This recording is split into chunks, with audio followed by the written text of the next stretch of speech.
Hoy más de la mitad de los 12 millones de desempleados de larga duración, que quiere decir que son desempleados de más de un año, tienen bajo nivel educativo. También trabajadores sin haber obtenido la secundaria obligatoria en Europa tienen 5 veces más probabilidades de ser trabajadores con salarios bajos. Así se ve más el lado de las persecuciones económicas, pero no son solo estas, hay también persecuciones individuales, sociales, una exclusión social y muchas más consecuencias negativas. Se entiende como el abandono prematuro escolar se refiere a personas de 18 a 24 años de edad que solo tienen educación secundaria inferior o menos y no están en educación o formación las últimas 2 semanas que se hizo la encuesta. Tener experiencias de abandono escolar no es lo mismo que abandonar el sistema educativo prematuramente. En inglés serían los 2 términos diferentes entre early school leaving y dropout. Se ve que el 58% no es que hayan abandonado una formación, es que no la han iniciado. El 42% han tenido una experiencia de abandono. Empezaron y lo dejaron. Una tercera parte de las personas con experiencia de abandono al final consiguen un nivel educativo correspondiente a la educación secundaria superior. La mayoría de estos, del 1/3, consiguen una titulación de formación profesional. Cuando deciden volver a sus estudios, optan por la formación profesional. Pero aún así, seguimos diciendo que es un problema que aún está sin solución, porque la mayoría de los que abandonan los estudios prematuramente ya no retoman sus estudios. En muchos países las tasas de abandono son más altas en formación profesional que en educación general y muchas veces la formación profesional se culpabiliza por incrementar el problema del abandono. La otra parte es la parte positiva, el papel positivo que tiene la formación profesional, que se ve de este estudio que la formación profesional ayuda a prevenir el fenómeno. ¿Cómo? Pues parece que la mayoría de los que corren riesgo de abandonar la escuela, si deciden dejar la educación general y cambiar a un curso de formación profesional, al final alcanzan culminar sus estudios. También se ve que los países que tienen una elevada participación en formación profesional, que esto quiere decir más de 65% de los alumnos optan por la formación profesional, tienen tasas bajas de abandono escolar, más bajas que el 10% que puso la Estrategia 2020 como meta. Los factores que conducen al abandono escolar prematuro son diversos y creo que están muy bien conocidos. La importancia de este estudio es más entender mejor los factores específicos para la formación profesional. Y aquí quería destacar algunos que son más relevantes para entender por qué un alumno decide dejar la formación profesional. Porque hemos visto que las medidas que más éxito tenían eran las medidas que estaban muy bien enfocadas en las necesidades particulares de cada alumno. Segundo punto muy importante de los países y de las exitosas prácticas son los que han desarrollado sistemas de seguimiento integrales.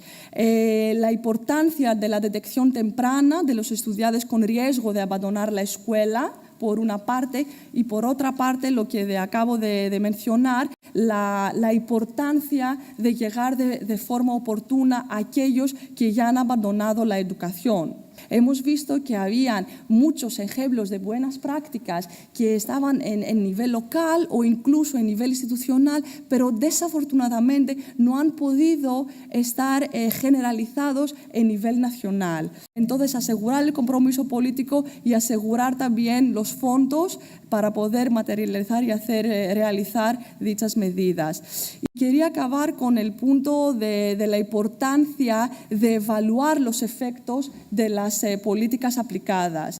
La evaluación sistemática y concluyente es lo que falta mucho en Europa. También poder establecer las condiciones para la integración de iniciativas de éxito local a programas nacionales, y que insisto mucho en eso, porque ahí fuera hay muchas prácticas exitosas, pero se quedan en el oscuro y no ven la luz y no se generalizan. Y también potenciar el papel de las autoridades locales. 6 hipótesis. Y por lo tanto, cuando son hipótesis, son mi propia interpretación de la realidad de lo que ha ocurrido durante estos años en el País Vasco. La primera, hay una serie de características socioeconómicas y del mercado laboral que evidentemente lo distinguen de otras comunidades autónomas. Lo veremos después. Y hay una determinada inversión en educación. Una segunda hipótesis sería: hemos intentado por todos los medios mantener al máximo número de alumnos y alumnas dentro del sistema. Si no están en los centros, difícilmente podemos hacer algo por ellos. Tercero, un ajuste, yo creo que bastante lógico, entre los niveles de exigencia académica y los niveles de formación que la sociedad exige de la educación básica. Un cuarto, un mantenimiento consensuado de unas políticas a favor de la escuela inclusiva. Un quinto, la potencia y el prestigio de la formación profesional. Y un sexto, muy importante, que de alguna manera engloba todo lo que significa la educación vasca en estos momentos, que es la conciencia social sobre el valor intrínseco de la educación. Se invierte en educación en el País Vasco. En estos momentos se invierte alrededor del 5% del Producto Interior Bruto. Y para verlo de una manera más clara, en estos momentos los últimos datos sobre el gasto por alumnos en centros públicos son 9.175 euros. 5.231 euros son España y es el doble de lo que, por ejemplo, invierte Madrid. Pero evidentemente la economía, los dineros y la inversión son necesarios, pero no son suficientes. Podemos invertir ese dinero bien o mal. Por lo tanto, es imprescindible tener dinero, pero hay que saber dónde hay que invertirlo. Planteado como sistemas educativos europeos, que aquellos alumnos y alumnas que tienen un nivel bajo de rendimiento en PISA son alumnos y alumnas, ciudadanos futuros, que van a desenvolverse con dificultades en la sociedad, vamos a medir qué es lo que pasa y qué relación tiene un indicador como es el abandono y un indicador como es el bajo rendimiento en PISA. Bien, estos son los resultados en 2012 relacionando el abandono escolar de una serie de países europeos, incluidos España, con el bajo rendimiento en PISA. Si observan, es muy claro. Todos los países europeos, todos, salvo España, tiene menos abandono escolar que bajo rendimiento en PISA. Es decir, podríamos pensar que desde que hacen la evaluación de PISA, algo existe en el sistema, en todos los sistemas educativos europeos, que promueve que una parte de esos alumnos que tienen bajo rendimiento en PISA, medido con una prueba objetiva, sin embargo, no están obligados a abandonar el sistema. ¿Qué es lo que ocurre en las comunidades autónomas? De todo como en el baile. Hay una serie de comunidades autónomas que tienen mayor abandono escolar que alumnos con bajo rendimiento en PISA. Es decir, una prueba internacional nos dice que esos alumnos tienen las competencias suficientes para seguir avanzando en su escolarización y en su formación, pero el sistema educativo español, en las diferentes comunidades autónomas, lo que nos está diciendo es que no, que el nivel de exigencia es distinto. La dirección del Departamento de Educación, en estos 37 años de competencias plenas en educación, han pasado 10 equipos políticos que han dirigido el departamento. 3 veces el Partido Socialista, 2 veces el Partido Nacionalista Vasco y 3 veces Eusko Alkartasuna. Socialistas, nacionalistas y nacionalistas de izquierda abertzale. Por lo tanto, con sensibilidades políticas y con planteamientos, lógicamente, educativos distintos. Sin embargo, a pesar de todo esto, ha habido una continuidad muy clara en las políticas a favor de la inclusividad. Desde que en 1998 apareció el decreto sobre la escuela comprensiva e integradora, ese decreto, con las órdenes correspondientes, no se ha cambiado.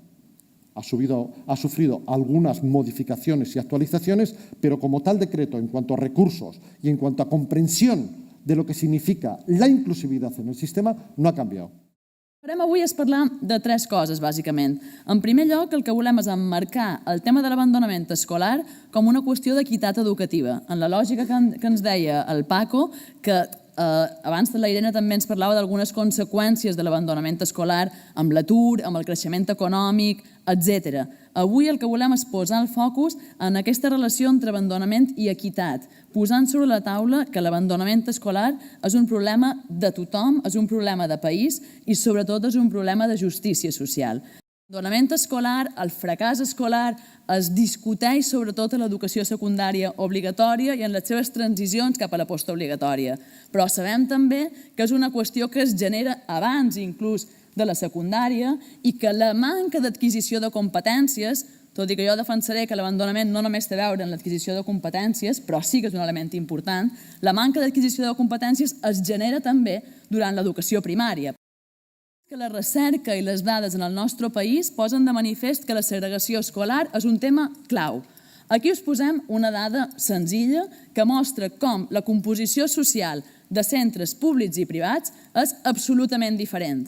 Sabem, però, que la segregació escolar, la composició social dels centres, no passa només per la titularitat.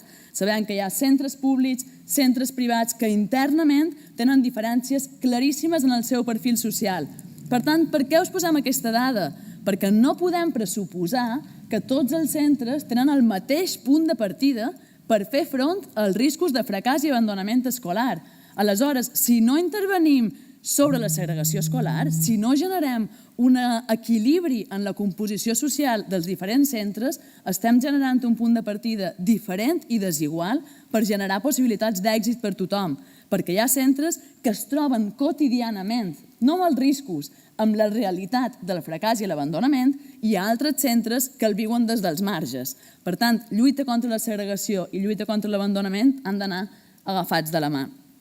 I en segon lloc, un altre element sistèmic que considerem clau és la manca d'oferta de formació professional i de segones oportunitats. Tres cites que posen de manifest l'important efecte que exerceixen els dispositius pedagògics que funcionen durant l'ESO i, en particular, tres tipus de dispositius: la repetició, els agrupaments per nivells i la diversificació curricular. En el primer cas, aquest noi ens parla d'un element que és sabut, reiterat per la literatura i que no per això deixa de ser important d'assenyalar, que és com la repetició acaba funcionant com un mecanisme absolutament desincentivador. Per tant, posem aquest tema a debat. A Catalunya es repeteix menys que altres comunitats autònomes de l'Estat, però es repeteix molt més que la mitjana de l'OCDE. Per tant, discutim aquest tema més enllà dels claustres. Els grups de nivell, de nou, un tema central. Tenim molta recerca sobre aquesta qüestió, però tenim poca diagnosi de què passa a Catalunya en els nostres centres d'educació secundària obligatòria amb aquesta qüestió. Per tant, discutim-ho, portem-ho a l'agenda pública, més enllà del debat i del conflicte en els claustres. Perquè aquest cas, per exemple, és claríssim. L'Andrés ens explica, si estàs al grup A, és evident que faràs batxillerat, si estàs al grup B, o batxillerat o cicle, el C, claríssim que és un cicle, i los del D, que són com jo, no haremos nada. Aquests no tenim opció. Les expectatives docents, la motivació, el que deia abans, abandonar té a veure amb l'aprenentatge, té a veure amb les competències, però abandonar també té a veure amb la vinculació, en sentir que li importes a algú, en sentir que algú confia en tu.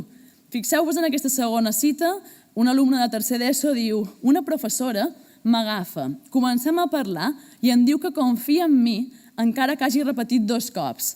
Em diu: sé que et trauràs l'ESO, Àngel, tu pots, jo ho sé. Llavors dius: merci, de veritat, merci. És el que necessites que et diguin per seguir endavant, que no et vegin com un repetidor, que et vegin només com un alumne. Per tant, això posa de manifest també la necessitat de qüestionar quines són les funcions del professorat, no només a l'educació secundària obligatòria, sinó també, com deia abans, a l'educació secundària postobligatòria.